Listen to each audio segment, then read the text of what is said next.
Alright, I've got the inside about like what I want. I don't know if you can see that. Got a nice little bowl in there.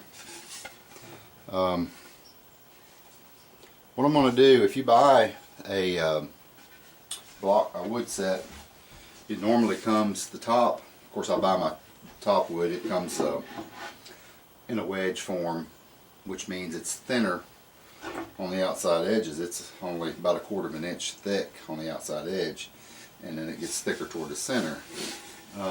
With the Adirondack spruce, that's nice, but it doesn't take much with the grinder to work down a bunch of that spruce.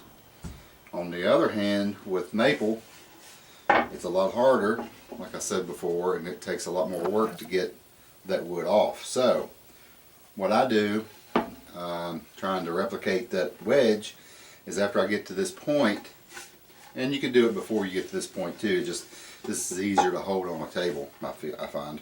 But once you get to this point, I just take it on my table saw, set my table saw on about, I don't know, 7 or 8 degrees, and rip the edges, both sides, put that wedge on it, and it gets rid of a lot of wood off the side edges, which in turn gives you a whole lot less wood to grind off in that lower part.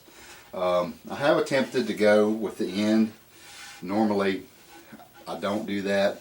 I've tried it, and for whatever reason I have a hard time getting that wedge cut off of there smooth. So I don't know if I will on this one or not, but anyway, if you can and you feel comfortable doing that, then that gets rid of a lot more of that wood that you don't need.